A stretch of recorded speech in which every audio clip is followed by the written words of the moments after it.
Who is he to question? కేవలం sympathy ఓట్లతోనే ఆ రోజు ముఖ్యమంత్రి అయ్యారు అని చెప్పి పార్టీ అంటే ప్రచారంలో చెప్తున్నారు కదా. లెక్కలున్నాయా? పోనీ నేను అడుగుతా ఉన్నాను మీడియాకి, లెక్కలున్నాయా? అది ఓకే సార్, నేనేమంటున్నా అంటే ఎండ్ ఆఫ్ డే ప్రజా తీర్పే కదా మనకు కావాల్సింది. మీకు అర్థం కాలా?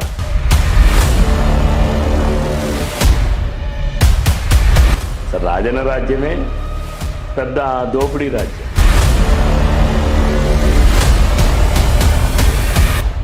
మీరంటే ప్రతిపక్షంలో ఉన్నారు కాబట్టి ప్రతిదీ లెక్కలు తీసి చెప్పగలుగుతారండి.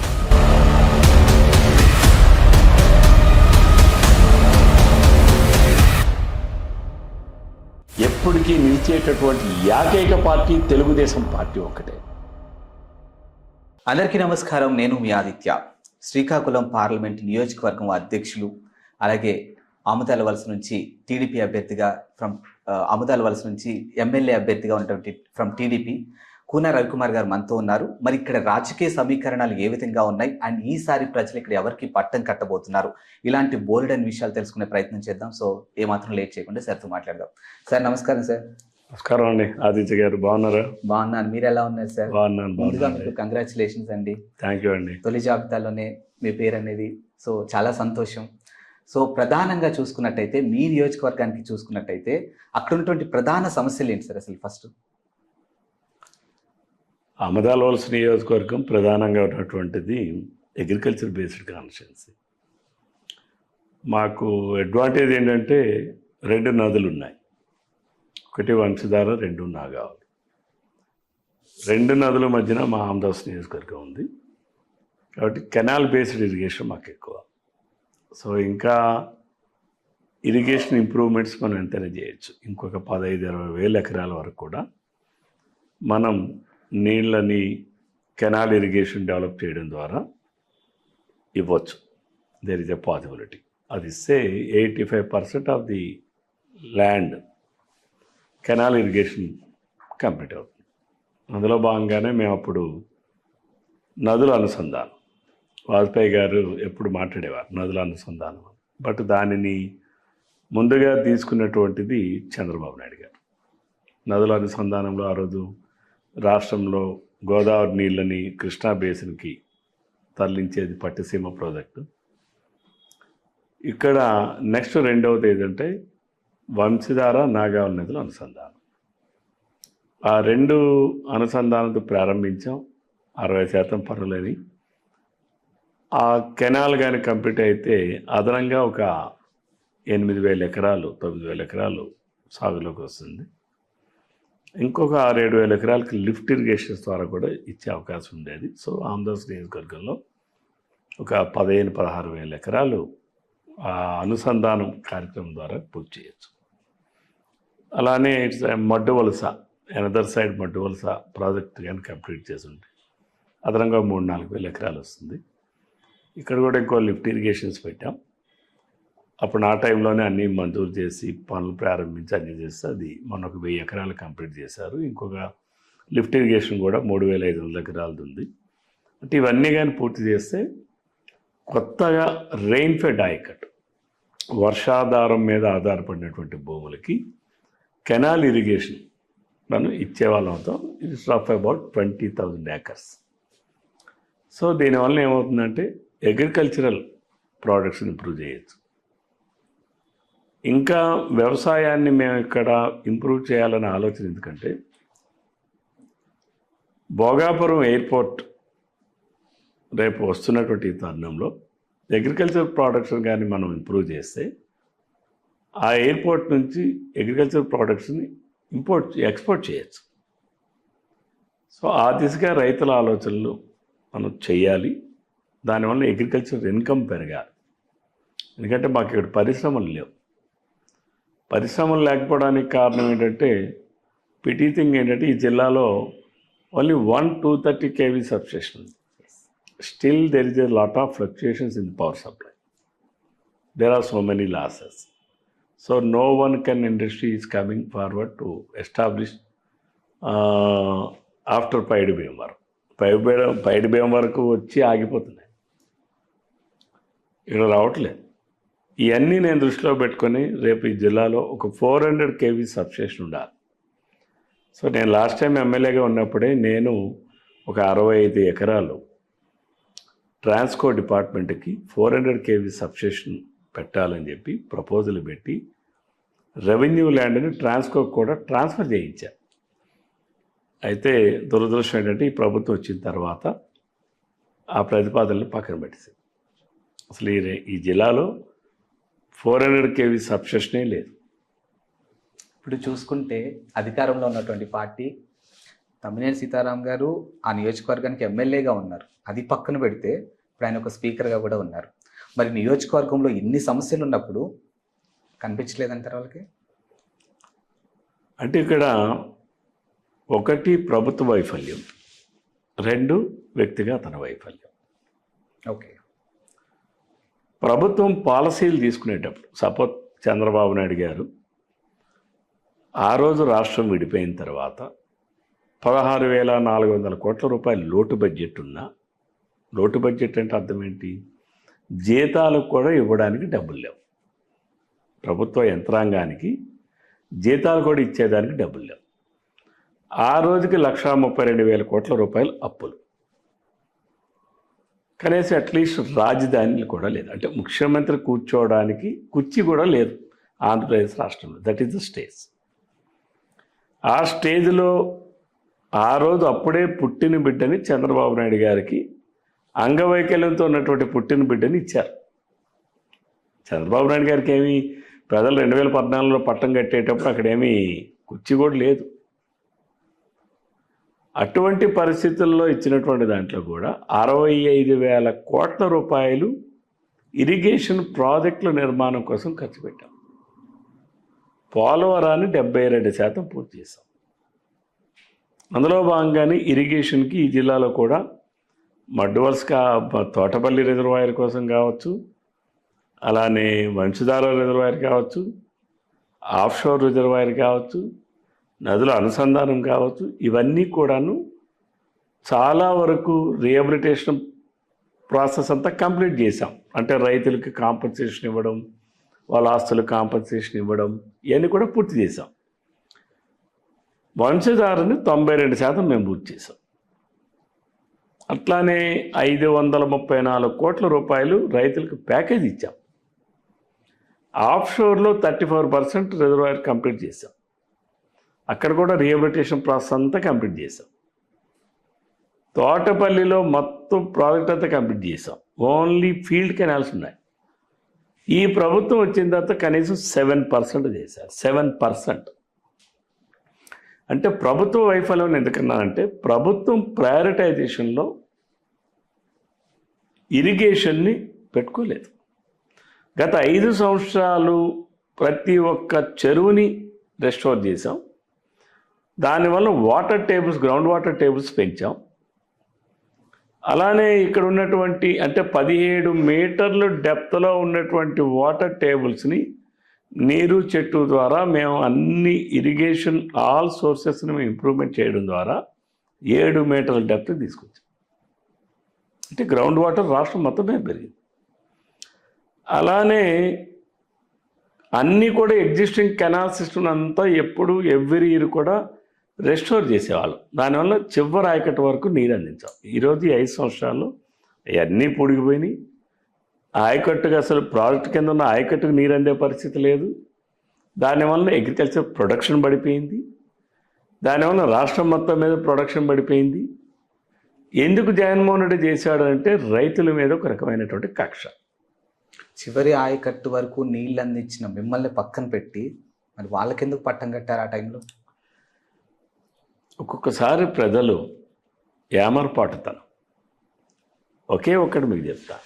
నిన్న తెలుగుదేశం పార్టీ మేము పాజిటివ్తో ఓడిపోయాం. మీన్స్ మా ప్రభుత్వాన్ని కానీ మమ్మల్ని కానీ ప్రజలు వ్యతిరేకించలా. ఓకే. జగన్మోహన్ రెడ్డి సెంటిమెంట్తో గెలిచాడు. ఒక్క ఛాన్సు, మా నాయన చచ్చిపోయాడు, వాళ్ళ అమ్మ వచ్చి ఏం చెప్పింది, విజయమ్మ గారు తండ్రి లేని బిడ్డ మీరు ఒకసారి చూడండి, ఒక్క ఛాన్స్ ఇవ్వండి. చెల్లి ఏం చెప్పింది, మా అన్న వదిలిన బాణాన్ని నేను, మా అన్నకు ఒక్క ఛాన్స్ ఇవ్వండి అన్నాడు. జగన్మోహన్ రెడ్డి ఏం అడుక్కున్నాడు? నాకు ఒక్క ఛాన్స్ ఇవ్వండి అని అడుక్కున్నాడు. అయిపోయింది. అంటే సెంటిమెంట్ ఒక్కొక్కసారి అయిపోయింది అంటారు. ఒక ఛాన్స్ అయిపోయింది కదా. ఆయన అడిగిందే ఒక ఛాన్స్ కదా. సో ఆయన ఏమి ఇనీషియల్గా ఆయన అడిగింది ఏంటి? ఒక్క ఛాన్స్. I given opportunity. మీరే వచ్చారు నాకు ఇంటర్వ్యూ చేస్తామని అడిగారు. So I given a time. Repeatedly అంటే నాకు కూడా టైం పర్మిట్ చేయదు కదా. మీరు కూడా ఇంటర్వ్యూకి రిపీటెడ్గా రారు కదా. అంటే జగన్మోహన్ రెడ్డి అడిగినటువంటి ఒక్క ఛాన్స్ అయిపోయింది. Okay, there is no mean to give another chance. Okay, because ప్రజలకు అర్థమైపోయింది. ఈ 5 సంవత్సరాలు ఒక్క ఛాన్స్ అని 5 సంవత్సరాలు మనం అధికారం ఇస్తే రాష్ట్రాన్ని ఎంత సర్వనాశనం చెయ్యొచ్చు, ప్రాంతాలతో సహా అన్ని ప్రాంతాల్లో కూడా సర్వనాశనం చేయొచ్చు, అన్ని కులాలని సర్వనాశనం చేయొచ్చు, అన్ని మతాలను సర్వనాశనం చేయొచ్చు, అన్ని వర్గాలను సర్వనాశనం చేయొచ్చు అని నిరూపించినటువంటి ఏకైక వ్యక్తి జగన్మోహన్ రెడ్డి. కాబట్టి ఒక్క ఛాన్స్ అనేటటువంటిది అయిపోయింది. అందుకే నేను క్లియర్గా చెప్పాను. మొన్న మేము పాజిటివ్తో ఓడిపోయాం. జగన్మోహన్ రెడ్డి సెంటిమెంట్తో గెలిచాడు. సెంటిమెంట్ ఎప్పుడు కూడా ఒకసారే పనిచేస్తుంది. ఆ తండ్రిని చూసి ఓటేయండో, లేకపోతే మా నాయన చూసి ఇది చేయిందనో, లేకపోతే ఒక్కొక్క అవకాశం ఇవ్వండినో, ఈ అడుక్కునేది, ఈ మోడల్ ఆఫ్ ఈ ఆపరేషన్ ఏదైతే ఓటింగ్ ఆపరేషన్ అంటే ఓటింగ్ని అడిగేటటువంటి ఆపరేషన్ ఉందో అది ఒకసారే పనిచేస్తుంది. ప్రతిసారి మా నాయన చచ్చిపోయాడు, రేపు నా రాజన్ రాజ్యం చూడండి అని చెప్పగలడా జగన్మోహన్ రెడ్డి? చెప్పగలడా? నేను అడుగుతా ఉన్నా, జగన్మోహన్ రెడ్డి చెప్పగలడా? సరే, రాజన్న రాజ్యం ఏంటో నా ఒపీనియన్స్ నాకున్నాయి. సరే, రాజన్న రాజ్యమే పెద్ద దోపిడీ రాజ్యం. ఇప్పుడు జగన్మోహన్ రెడ్డి 1,00,000 కోట్లు దోచుకున్నాడు. ఎవరి టైంలో దోచుకున్నాడు? తండ్రి ముఖ్యమంత్రిగా ఉన్నప్పుడు దోచుకున్నాడు. అంటే తండ్రి కొడుకులు కలిసి దోచుకున్నారు. కాబట్టి రాజశేఖర రెడ్డి గారు అనే వ్యక్తి చనిపోయిన సంఘటన బాధిస్తుంది తప్ప రాజశేఖర రెడ్డి చేసిన పరిపాలన ఈ రాష్ట్రానికి కూడా దురదృష్టం. ఇదే 2019 ఎలక్షన్స్ టైంలో సాక్షాత్తు మన మోడీ పోలవరంకి సంబంధించినటువంటి ప్రాజెక్ట్ ఏదైతే ఉందో ఎలక్షన్ క్యాంపెయినింగ్లో చంద్రబాబు నాయుడు గారిని పట్టుకొని పోలవరం అనే ఒక టాపిక్ తీసుకొని ఏటీఎంలా వాడారు, మరి మీరు కూడా దోచుకున్నారు, 5 సంవత్సరాలు పరిపాలించారు అని సాక్షాత్తు ప్రధాని గారు ఎలక్షన్ క్యాంపెయినింగ్లో అన్నారు. మరి దీనిపై మీ స్పందన? ప్రధాని మోడీ గారు ఏమైనా భగవంతుడా? కాదు, నేను అనేది ఈజ్ ఎ పొలిటీషియన్. అవును, Modi is a politician. Yes, I'm the politician. Chandrababu Naidu garu is a politician. అది మాకు one of the opposition party he commented against Chandrababu Naidu. ఆయన అధికారంలో మేము ఓడిపోయాం కదా. అవును, మళ్ళీ ఆయన ప్రభుత్వం కదా అధికారంలోకి వచ్చింది. కేంద్ర ప్రభుత్వమే కదా నిర్మిస్తూ ఉంది. ఓన్లీ ఎగ్జిక్యూటివ్ ఏజెన్సీ నిర్వహణ చేసేదే రాష్ట్ర ప్రభుత్వం. నిధులన్నీ ఎవరిచ్చారు? కేంద్ర ప్రభుత్వం. కేంద్ర ప్రభుత్వం అక్కడ దానికో ఎపెక్స్ బోర్డు పెట్టింది, ఇంకా ఏదేదో టెక్నికల్ ఎక్స్పర్ట్స్ కమిటీస్ వేసాయి. వాళ్ళందరూ అప్రూవల్ చేసిన తర్వాతే కదా నిధులు ఇచ్చారు, అంతే కదా. రాష్ట్ర ప్రభుత్వమే కదా ముందు డబ్బులు పెట్టింది. మేము ఎన్నికలకు వెళ్ళే నాటికి 2019లో ఏప్రిల్ 12వ తారీఖు నాడు మేము ఎన్నికలు వెళ్ళే నాటికి పోలవరం పైన రాష్ట్ర ప్రభుత్వం నిధులు 5,500 కోట్ల రూపాయలు మేము ఖర్చు పెట్టున్నవి కూడా మోడీ ప్రభుత్వం ఇవ్వలేదు. అర్థమైంది కదా. ఓవరాల్గా ఖర్చు పెట్టినటువంటి డబ్బుల్లో 5,500 కోట్ల రూపాయలు రాష్ట్ర ఖజానా నుంచి ఖర్చు పెట్టి పోలవరం నిర్మాణం కోసం ఖర్చు పెట్టిన ఏవైతే నిధులు ఉన్నాయో రీఎంబర్స్ చేయాల్సినటువంటి పరిస్థితి ఉన్నప్పటికీ కూడా కేవలం రాజకీయ కక్షను తీర్చుకోవడం కోసమే మోడీ గారి ప్రభుత్వం నిధులు విడుదల చేయలేదు. రైట్, ఏటీఎం అన్నారు, మంచిదే. ఆయన ప్రధానమంత్రి మళ్ళీ అయ్యారు కదా, మరి ఎందుకు ఆ ఏటీఎంది నిరూపించలేదు? That is my straight question. He has to answer it. Okay, they are in the power. Chandrababu Naidu garu తప్పు చేశారు, కోన రవికుమార్ గారు తప్పు చేశారు, మీరు అధికారంలో ఉన్నారు, నిధులు మీరే ఇచ్చారు. రాష్ట్ర ప్రభుత్వం ఓన్లీ ఎగ్జిక్యూటివ్ ఏజెన్సీ, పర్యవేక్షణ చేసి కన్స్ట్రక్షన్ అంతా పర్యవేక్షణ చేసేటటువంటి ఏజెన్సీ రాష్ట్ర ప్రభుత్వం. ఎందుకు రాష్ట్ర ప్రభుత్వాన్ని ముందు డబ్బులు పెట్టమన్నారు? రాష్ట్ర ప్రభుత్వం ముందు డబ్బులు ఖర్చు పెట్టి చేసిన తర్వాత ఆ డబ్బులు కేంద్ర ప్రభుత్వం రీఎంబర్స్ చేస్తుంది, తిరిగి వెనక్కి ఇస్తుంది రాష్ట్ర ప్రభుత్వానికి. ఆ రోజు నాటికి మాకు 5,500 కోట్లు ఇవ్వాల. ఎన్నికలు అయిన తర్వాత జగన్మోహన్ రెడ్డికి రాష్ట్ర ప్రభుత్వం, ఈ ప్రభుత్వం వచ్చిన తర్వాత నిధులు ఇచ్చారు, అంతే కదండి. మరి జగన్మోహన్ రెడ్డి ప్రభుత్వానికి పోలవరంకి నిధులు ఎలాగొచ్చాయి? ఆ రోజు మేము ఖర్చు పెట్టిన డబ్బులకి రీఎంబర్స్ చేశారు, అంతేగాని జగన్మోహన్ రెడ్డి ప్రాజెక్టులో 2% కూడా అదనంగా ఖర్చు పెట్టలేదు కదా. పనులు పూర్తి చేయనప్పుడు రీఎంబర్స్మెంట్ క్వశ్చన్ ఎక్కడి నుంచి వస్తుంది? సో ఇది fact. Then coming to me నియోజకవర్గానికి సంబంధించి కానీ మీకు సంబంధించిన అంశం చూసుకుంటే, ఒక యాంకర్గా కాకుండా మీ నియోజకవర్గంలో ఒక ఓటర్గా నేను అడుగుతున్నాను మిమ్మల్ని. ఇప్పుడు ఎలాగో మీరు రాబోతున్నారు, సో రవికుమార్ గారికి నేను ఎందుకు ఓటేయాలి? It's a very good question. ఎందుకు ఓటేయాలనేది ప్రజలు చాలా వివేకంతో ఆలోచిస్తారు. నేను క్వశ్చన్ ఎందుకు అడిగాను తర్వాత నేను ఎక్స్ప్లెనేషన్ ఇస్తాను. నేను మీకు ప్రజలు నాకే వెయ్యాలి, రవికుమార్కి ఎందుకు వెయ్యాలని.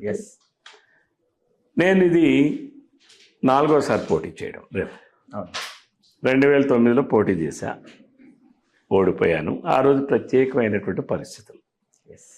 తెలుగుదేశం పార్టీ అభ్యర్థిగా నేను పోటీ చేశా. 2014లో పోటీ చేశా, ప్రజలు ఆశీర్వదించారు, గెలిచాను. 2019లో ఓడిపోయాను. రేపు 2024లో వెళ్తున్నాను.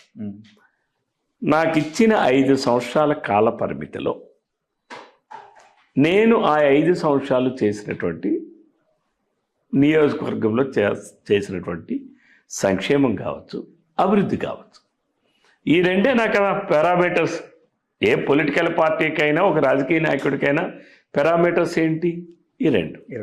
మూడో పారామీటర్ కూడా ఇంకోటి ఉంది. It's very very important. ప్రజలతో ఏ రకంగా నేను మమేకమయ్యాను, ప్రజలతో ఏ రకంగా నేను బిహేవ్ చేశాను, అలానే కరప్షన్ ప్రాక్టీసెస్ కానీ, మాల్ ప్రాక్టీసెస్ కానీ, వీటన్నిటి మీద కూడా ప్రజలు చూస్తారు. అంటే ఒక వ్యక్తి తాలూకాది నేను చేసిన సంక్షేమం, అంటే ప్రభుత్వ కార్యక్రమాన్ని ప్రజలకు అందించేటటువంటిది ప్రాసెస్. రెండవది, ప్రభుత్వం నుంచి నిధులు తీసుకొచ్చి ప్రజలకు అవసరం, ఆకాంక్షలు తీర్చేటటువంటి development activities. Infrastructure creation. Infrastructure create చేయడం ద్వారా ఏంటంటే ప్రజల ఆస్తుల తాలూకా విలువలు పెరుగుతాయి. అలానే మూడవది, నేను ప్రజలతో మమేకమైనటువంటి విధానం, my personal behaviours including body language, అలానే my personal disciplines and characters. ఆ 5 సంవత్సరాల్లో నేను ఏ రకంగా ప్రజలతో మమేకం అయ్యాననేటటువంటి ప్రజలందరికీ తెలుసు. నా నియోజకవర్గం అర్ధరాత్రి నా తలుపు తట్టిన ప్రతి ఒక్కరి సమస్య అందుకు కూడా బాధ్యతగా నేను నిర్వహించాను. ఒకటి, గడచిన 50 సంవత్సరాల్లో చెయ్యలేనటువంటి పనుల్ని 5 సంవత్సరాల్లో నేను చేసి చూపించాను. అయితే సహజంగా మంచి అనేది చాలా లేటుగా తాబేళ్ళ నడుస్తుంది. అబద్ధం అనేది గాలి కన్నా వేగంగా నడుస్తుంది. నేను చేసినటువంటి అభివృద్ధి ఈరోజు కంపారిజన్ చేసుకున్నారు. ఎప్పుడు కూడా ఒక చెడు జరిగితేనే ఒక మంచి తాలూకా విలువ ఏంటో జరుగుతుంది. మనిషి బతుకున్నప్పుడు మనిషి విలువ తెలియదు, మనిషి పోయినాక ఆ మనిషి విలువ తెలుస్తుంది. అట్లాగే నేను చేసిన మంచి ఏంటో, నేను చేసిన అభివృద్ధి ఏంటో, నేను చేసిన సంక్షేమం ఏంటో ఈరోజు ప్రజలు గమనిస్తూ ఉన్నారు, కంపారిజన్ చేసుకుంటూ ఉన్నారు. సో తప్పనిసరిగా మళ్ళీ ఆమదాలవలస నియోజకవర్గం ప్రజల ఆకాంక్షలు నెరవేరాలి, ఇంకా చేయాల్సిన కార్యక్రమాలు పూర్తి కావాలనంటే తెలుగుదేశం పార్టీనే ఆదరించాలి, అభిమానించాలి.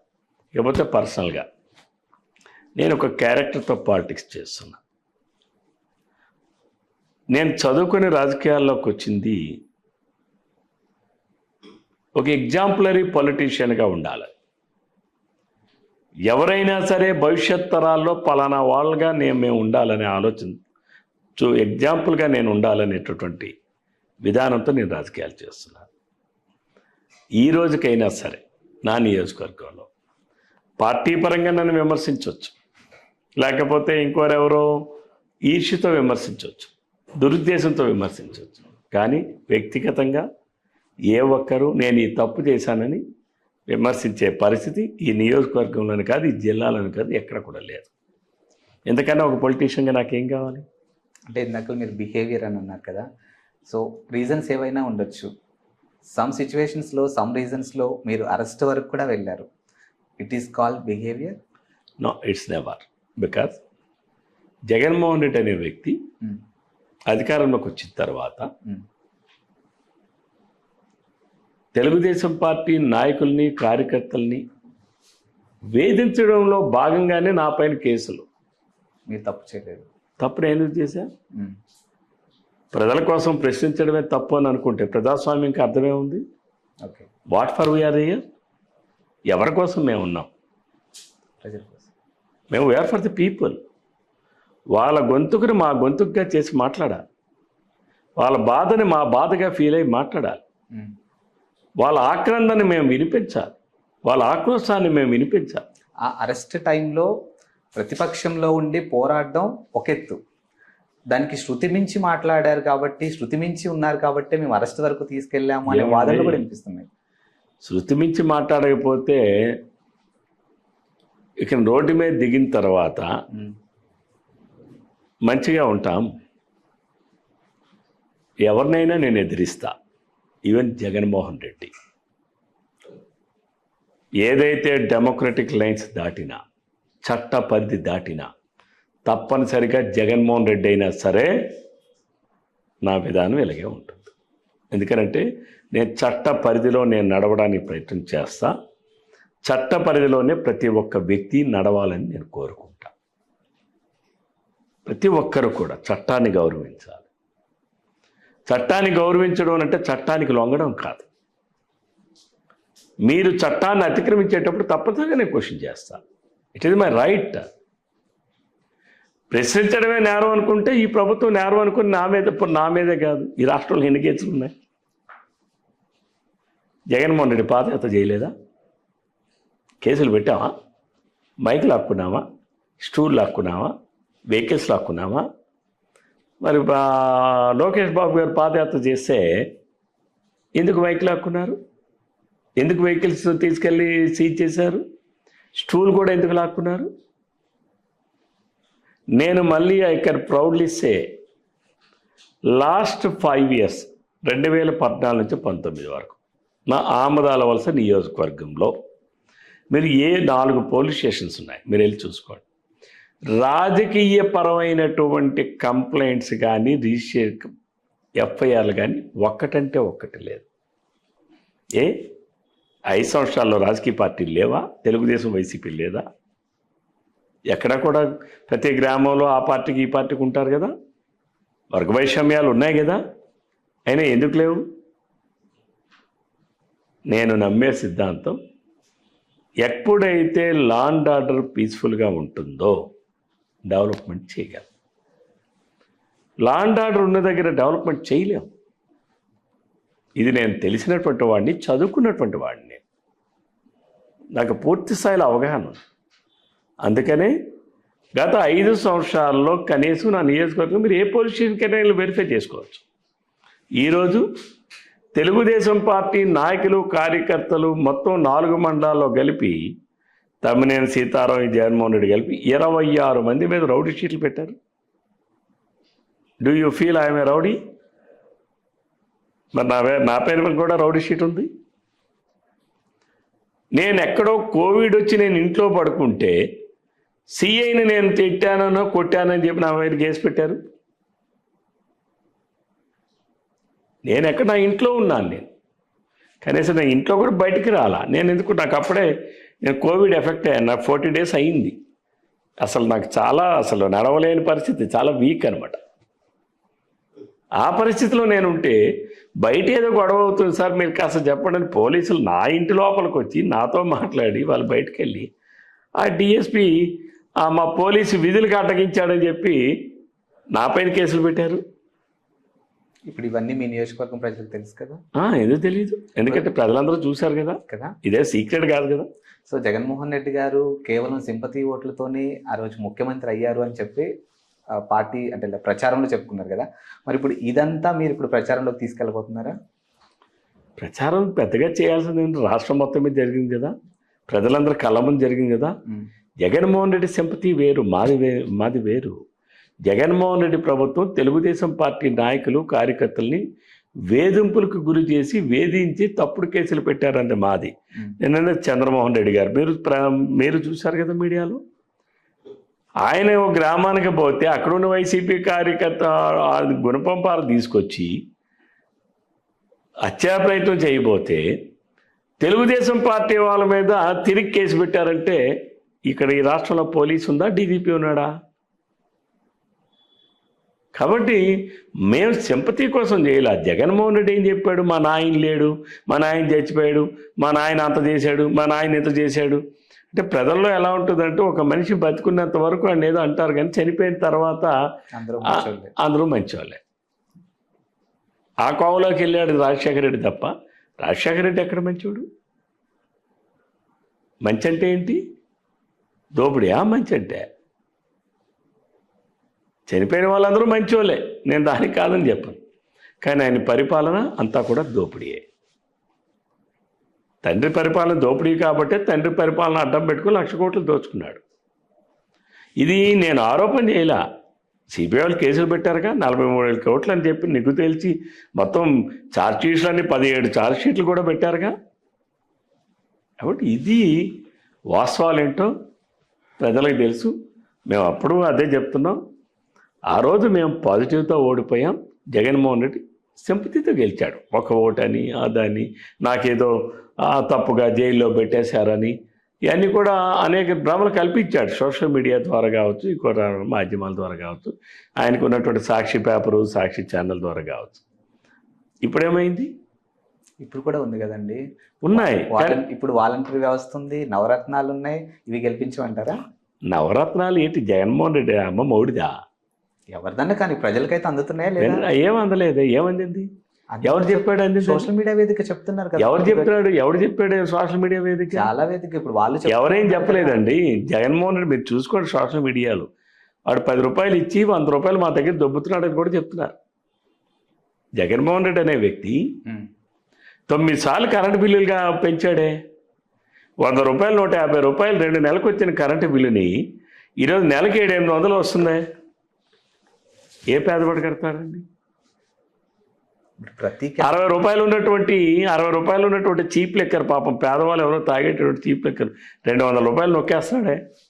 దానికి ఏమి ఆడిట్ లేదు, లెక్కలు లేదు, ఎంతమంది వస్తుందో తెలియదు, ఎంత అమ్ముతున్నాడో తెలియదు, ఫోన్పే చేయడానికి లేదు, గూగుల్ పే చేయడానికి లేదు, లేకపోతే శాంసంగ్ పే చేయడానికి లేదు, ఏ పే చేయడానికి లేదు కదా. లెక్కలు ఉన్నాయా? పోనీ నేను అడుగుతా ఉన్నాను మీడియాకి, లెక్కలు ఉన్నాయా ఆయన దోపిడికి? ఇసుక నా నియోజకవర్గంలో ఆమదాల వలసలో 2 నదుల మధ్యన ఉండేటప్పుడు నా నియోజకవర్గంలో ఒక ఆమదాల వలసకు ఒక ట్రాక్టర్ ట్రక్ ఇసుక రావాలి అంటే 700 రూపాయలు, ఇప్పుడు 5,000 రూపాయలు. నాగావళి నది ఏమైనా 50 కిలోమీటర్ల దూరం వెళ్ళిపోయిందా? లేదు వంశధార నది ఏమైనా 100 కిలోమీటర్ల దూరం వెళ్ళిపోయిందా?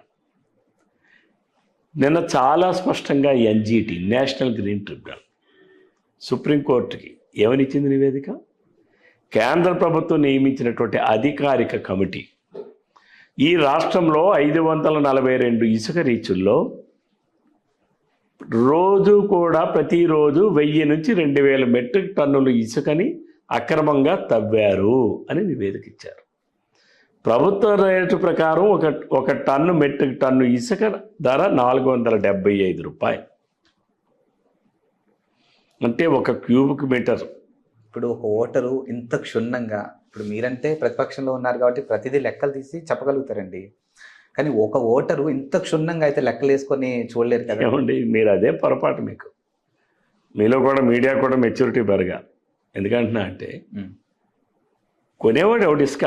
నేనా? వాటరే కదా కొంటున్నాడు ఇసుక. 700 రూపాయలు కొనేది ఆ వాటరే, 5,000 రూపాయలు కొంటుంది ఆ వాటరే కదా. క్వార్టర్ బాటిల్ తాగేది ఆ వాటరే, 60 రూపాయలకి తాగింది ఆ వాటరే. ఈరోజు 200 రూపాయలు తాగేది ఆ వాటరే కదా. నిన్న 2 నెలలకి 100, 150 రూపాయలు కరెంటు బిల్లు కట్టింది ఆ వాటర్, ఆ సామాన్యులే. ఈరోజు నెలకు 500-600 కడుతుంది కూడా ఆ సామాన్యులే. వాళ్ళందరూ వాటర్లు గారా? మందు తాగేది వాటర్లు కాదు. జగన్మోహన్ రెడ్డి చెప్తున్నాడు, నేను 85 లక్షల మంది నా పథకాలన్నీ లబ్ధి పొందారని చెప్పి. 85 లక్షల మంది 60 రూపాయలు 200 రూపాయలకేమో మందు బాటిల్ పెంచి తాగారు కదా. ఆ డబ్బులేవి? ఈ రాష్ట్రంలో 1,43,00,000 ఇల్లు ఉన్నాయన్నాడు. 1,43,00,000 ఇల్లు, నెలకి 200 రూపాయలు, 150 రూపాయలు వచ్చినటువంటి కరెంటు బిల్లు, ఈరోజు 2 నెలలకు వచ్చే కరెంటు బిల్లు నెలకు 600-700 వస్తుందనంటే మరి ఆ ఇళ్ళన్నిటికీ ఎంతలాగావు?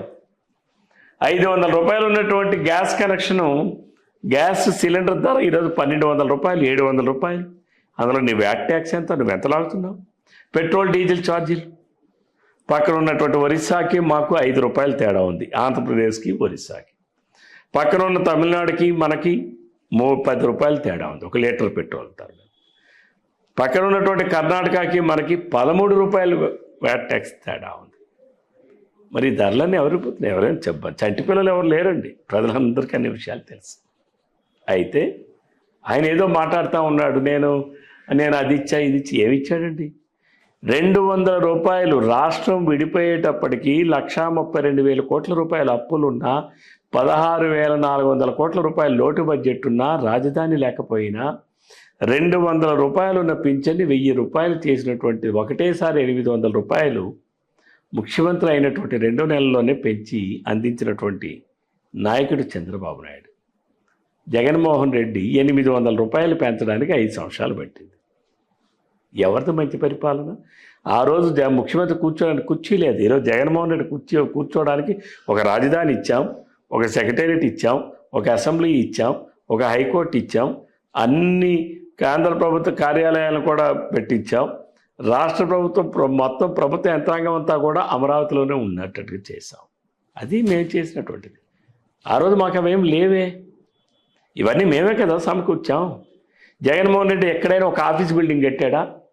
డీజీపీ ఆఫీస్ కట్టింది మేము, ఏపీఐఎస్సీ ఆఫీస్ నిర్మించింది మేము, విద్యుత్ సౌధ ఆఫీసు నిర్మించింది మేము, ఎండోమెంట్ డిపార్ట్మెంట్ ఆఫీస్ నిర్మించింది మేము, ఆర్ఎండి ఆఫీస్ నిర్మించింది మేము.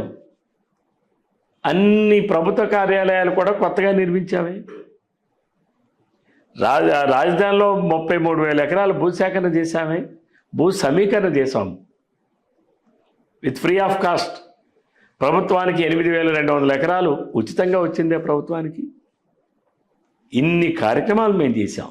అయితే ఎక్కడో ఒక ఏమరపాటుతనం, ఓవర్ కాన్ఫిడెన్స్. మేము అధికారంలోకి వచ్చిన నాటికి ఈ ఆంధ్రప్రదేశ్ రాష్ట్రంలో మొత్తం పింఛన్ల సంఖ్య 32 లక్షలు.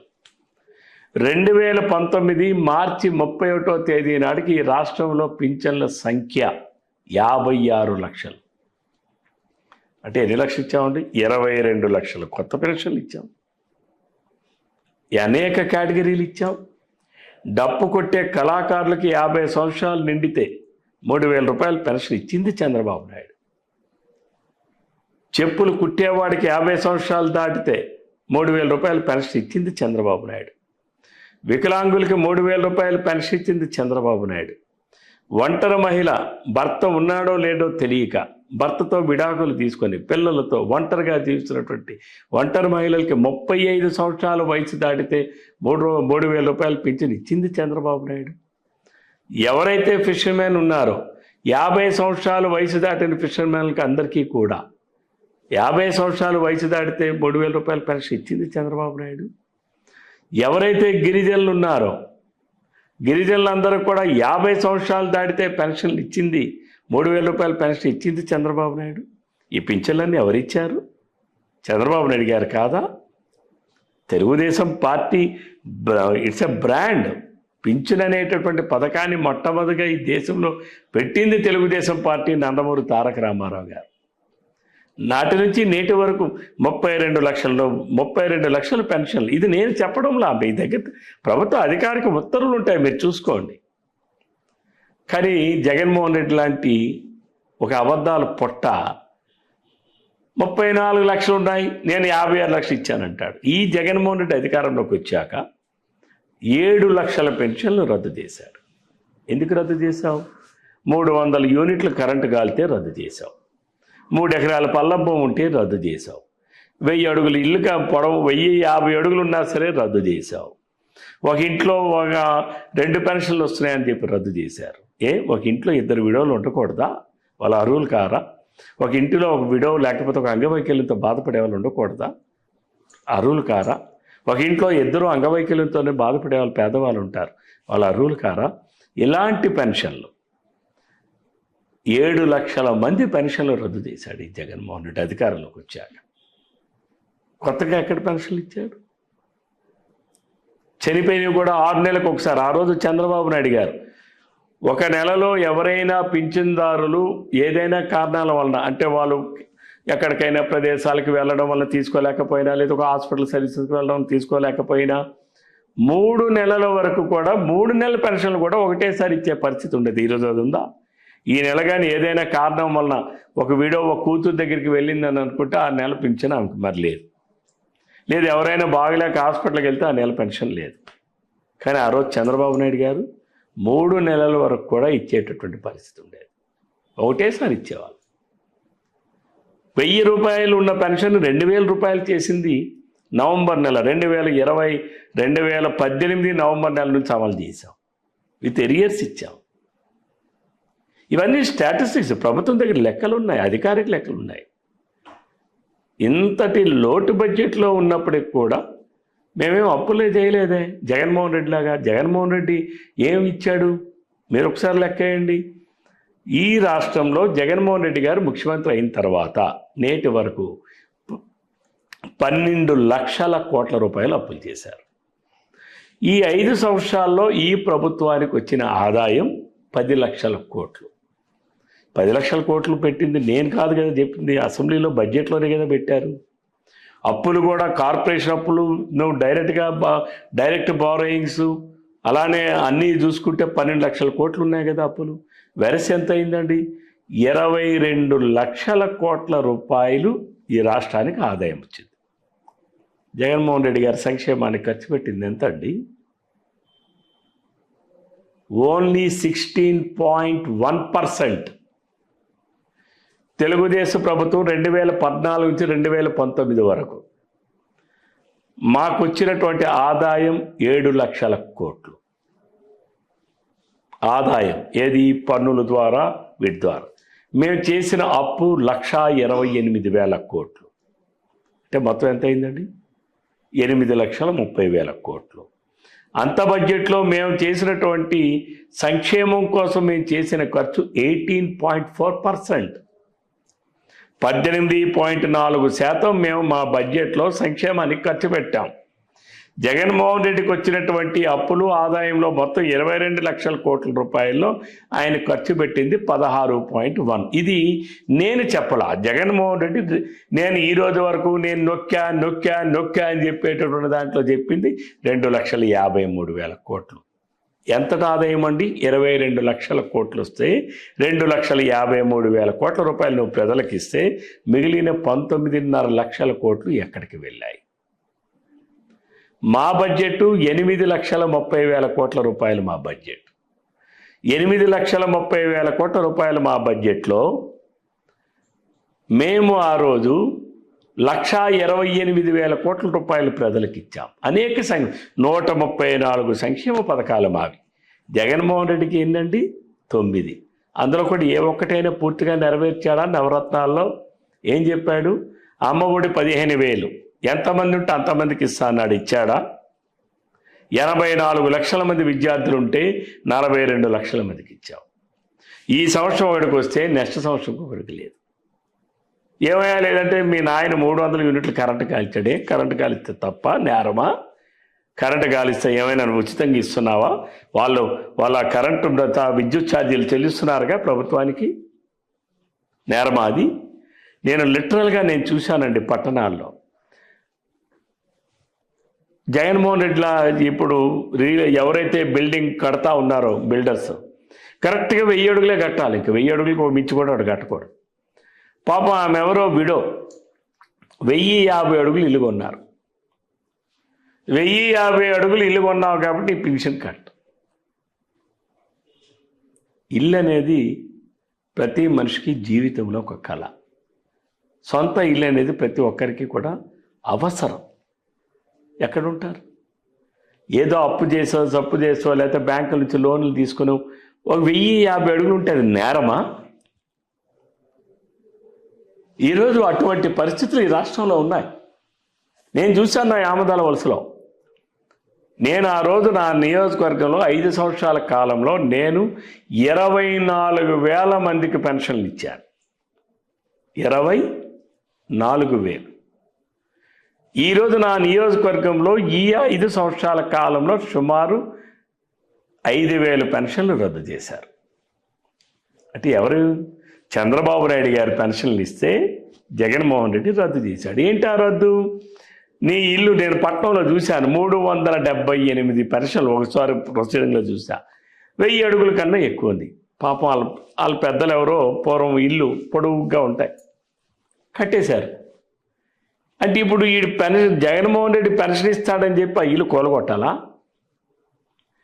లేకపోతే జగన్మోహన్ రెడ్డి పెన్షన్ ఇస్తాడు కాబట్టి 3,000 రూపాయలు పెన్షన్ కావాలి కాబట్టి సగం ఇల్లు అమ్మేయాలా? ఏంటది? ఏంటి ఆ తిక్క ఆలోచనలు? ఏంటి ఆ సైకో బుద్ధి? దీనివలన ఈరోజు ఈ రాష్ట్రంలో పేదలకి సంక్షేమం లేకుండా పోయింది. అమ్మఒడి అన్నాడు, ఎంత ఇస్తున్నాడండి? 13,000.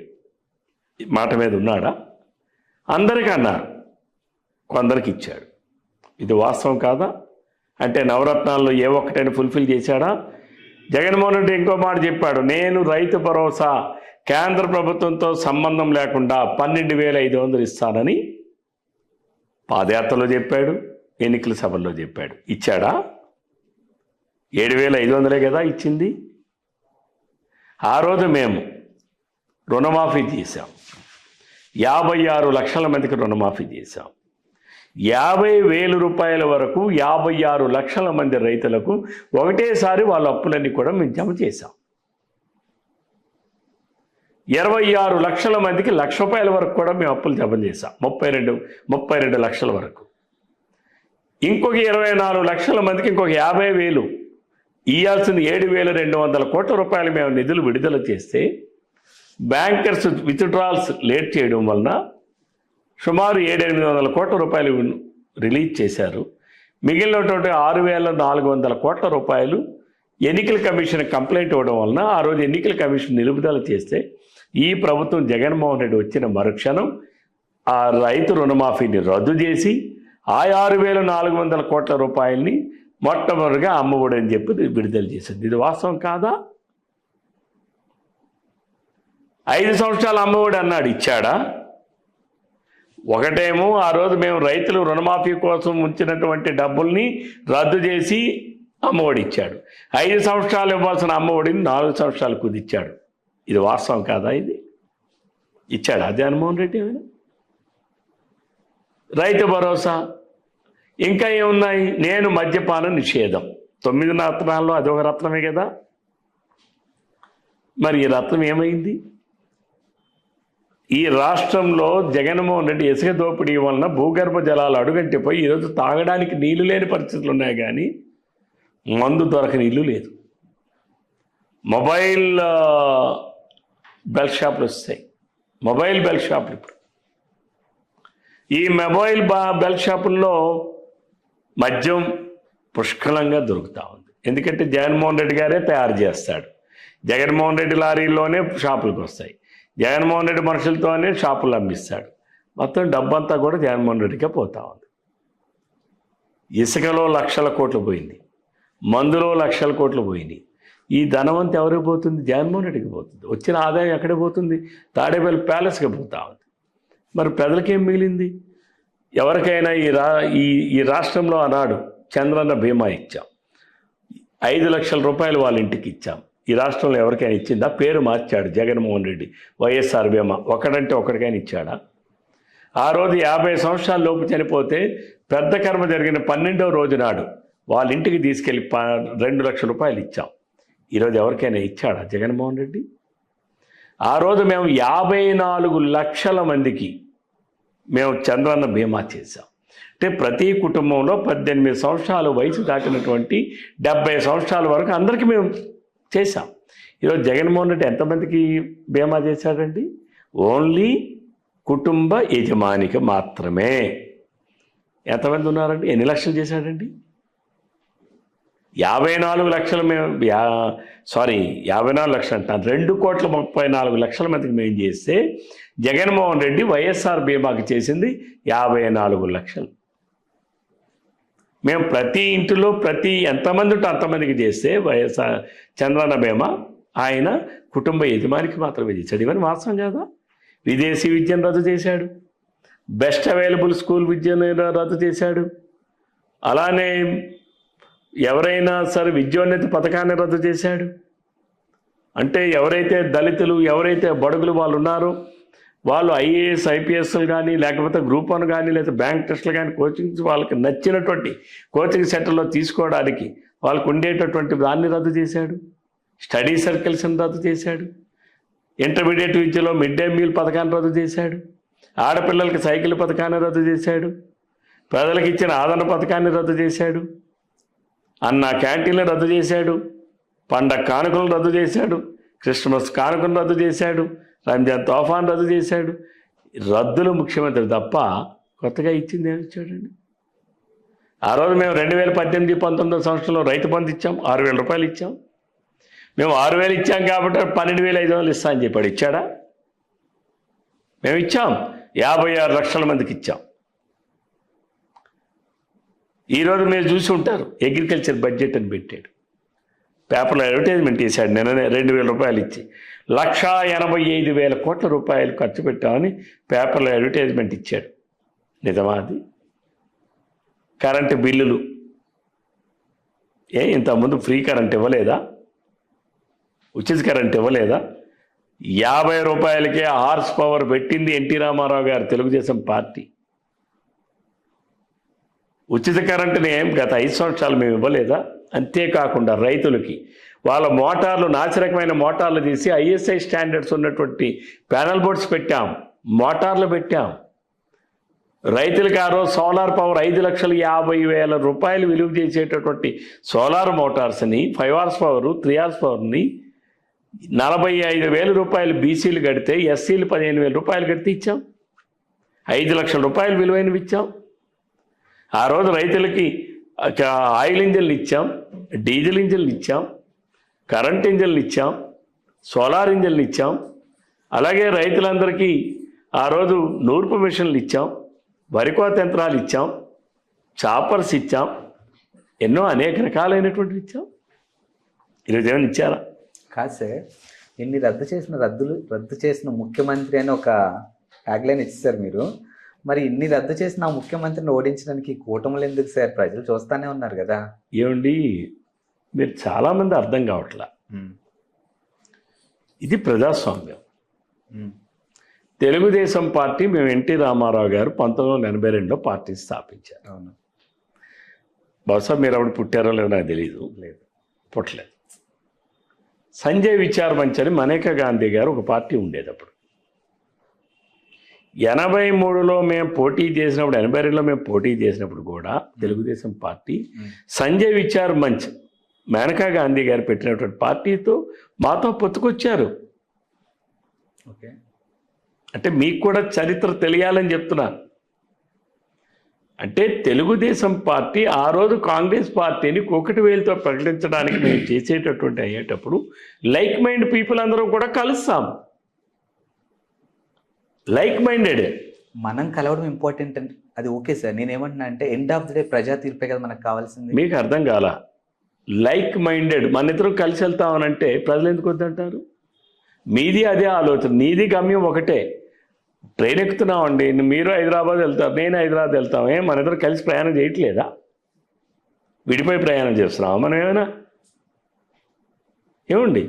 బికాస్ మీ గమ్యం ఒకటే, నా గమ్యం ఒకటే. మీ లక్ష్యం ఒకటే, నా లక్ష్యం ఒకటే. లక్ష్యం గమ్యం ఒకటే అయ్యేటప్పుడు మన ఇద్దరం కలిసి వెళ్తాం. నష్టం ఏంటుంది అందులో? నీకు ఆడెవడు ప్రశ్నించడానికి? Who is he to question?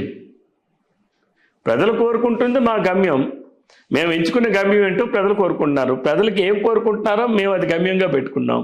ప్రజలు ఏం ఆకాంక్షిస్తున్నారో మేము అది లక్ష్యంగా పెట్టుకున్నాం. ఇది ప్రజల కోరిక. ఇది మీరెవడు క్వశ్చన్ చేయడానికి? అంటే వాళ్ళ క్యాంపెయినింగ్లో ఎలా ఉందంటే, ఇప్పుడు మీరే అన్నారు చెడు చాలా స్పీడ్గా వెళ్తుంది, మంచి మాత్రం చాలా స్లోగా వెళ్తుంది అని. సో ఒక మంచోడిని దించడం కోసం ఇంతమంది చెడు చేసే వాళ్ళు ఒక గ్రూప్గా ఫామ్ అవుతున్నారు అని చాలా క్యాంపెయినింగ్లో వాళ్ళు ప్రచారాలు చేస్తారు. జగన్మోహన్ రెడ్డి అంత దరిద్రుడు ఎవడైనా ఉన్నాడా ఇంకా ఈ దేశంలో? ఎవరైనా ఉంటాడా? ఏం చేశాడని చెప్పమనండి. అంటే బాగా దోచుకున్నాడా? బాగా దోచుకోవడంలో బాగా దిగ్గజం కాబట్టి ఇలాంటి వాడే మనకు కావాలని ప్రజలు కోరుకుంటారా? చాలా బాధతో మాట్లాడుతున్నామండి మేము.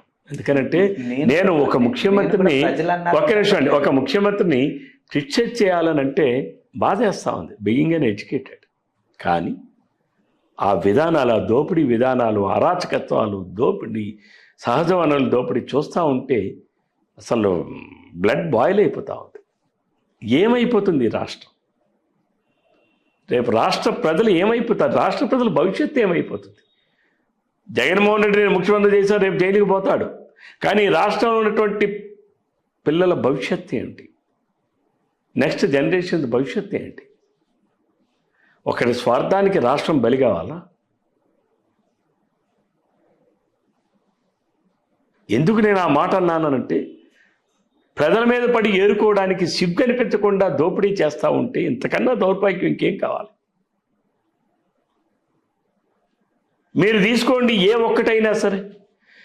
ఈరోజు కూడా నాకెవరో లేడీస్ చెప్పారు, నేను ఆ ఫంక్షన్కి వెళ్ళేటప్పుడు, మ్యారేజ్ ఫంక్షన్కి వెళ్తే ఆసరా అని చెప్పి బటన్ నొక్కాడు.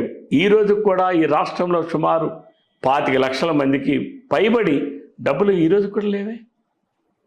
ఎక్కడికి వెళ్ళాయి డబ్బులు? బటన్ నొక్కానన్నావు. ఎంతమందిని మోసం చేస్తావు? ఎన్నాళ్ళు మోసం చేస్తావు? ఎన్నేళ్ళు మోసం చేస్తావు? జగన్మోహన్ రెడ్డి గడప గడపకని పుస్తకాలు ఇచ్చాడు. నిన్న రాత్రి మీకు అది కావాలంటే ఎగ్జాంపుల్ ఇస్తాను, మీరు చూడండి. ఆమె వయసు 68 సంవత్సరాలు. ఆమెకి నీకు విద్యోన్నత పథకం ఇచ్చాం, అమ్మ ఒడి ఇచ్చాం, అదొక పథకం ఆమెకి ఇచ్చారట. ఆ రేషన్ కార్డులో ఆమె ఒక్కతే ఉంది. అమ్మ ఒడి పథకం ఆవిడకి ఇచ్చారట. వసతి దీవెన పథకం ఆవిడకి ఇచ్చారట. చేయూత పథకం ఆవిడకి ఇచ్చారట. అన్నీ కలిపి అమ్మ నీకేమో ఈ 5 సంవత్సరాల్లో 1,35,000 వచ్చాయని చెప్తున్నారు. ఆమె వయసు 68 సంవత్సరాలు. ఇది జగన్మోహన్ రెడ్డి చేసినటువంటి పుస్తకం. నేను అందుకనే నిన్న తీసుకొచ్చి ఆ లబ్ధిదారులు నా దగ్గరికి వస్తే ఈ రాష్ట్ర చీఫ్ సెక్రటరీకి లాయర్ నోటీస్ పంపిస్తున్నాం, లీగల్ నోటీస్ పంపిస్తున్నాను. బికాస్ గవర్నమెంట్ ట్యాబ్లో ఆ పుస్తకం ఇచ్చారు. Chief secretary is the responsible for that.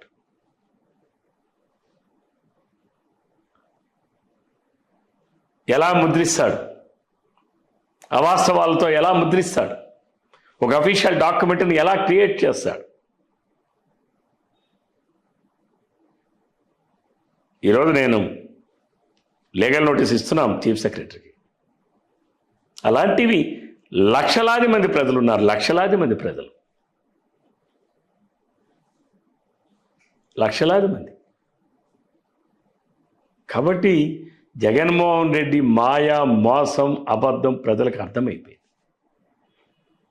ఆయన ప్రవర్తన అర్థమైపోయింది. సహజ వనరులన్నీ దోచుకుంటా ఉంటే ఈ రాష్ట్రంలో జగన్మోహన్ రెడ్డి పరిపాలనను బలికానటువంటి వర్గం ఎవరైనా ఉన్నారా? భవన కార్మికులు నాశనం అయిపోయారు, పనులు లేకుండా అయిపోయారు. ఎందుకు? 1000 రూపాయలు ఉండే ట్రాక్టర్ ఇసుక 5-6 వేలు అయిపోయింది. 40,000 రూపాయలు ఉన్న టన్ను స్టీల్ ధర ఈరోజు 82,000 అయిపోయింది. పైన ఉన్నటువంటి బ్యాగులే వేరే కంపెనీలు, కానీ లోపల ఉన్నదంతా భారతీయ సిమెంటే. రాశి సిమెంట్ పైన బ్యాగ్ ఉంటుంది, లోపల భారతీయ సిమెంట్. డెక్కన్ సిమెంట్ అని బ్యాగ్ ఉంటుంది, లోపల భారతీయ సిమెంట్. 230 రూపాయలు ఉన్నటువంటి సిమెంట్ ధర 470 రూపాయలు. అంటే భారతదేశానికి స్వాతంత్రం వచ్చినప్పటి నుంచి నిన్న 2019 మార్చి 31 వరకు ఈ రాష్ట్రంలో సిమెంట్ ధర 230 రూపాయలు ఉంటే 470 రూపాయలు అంటే 240 రూపాయలు 5 సంవత్సరాల్లో పెరిగిందంటే మీరు అర్థం చేసుకోండి.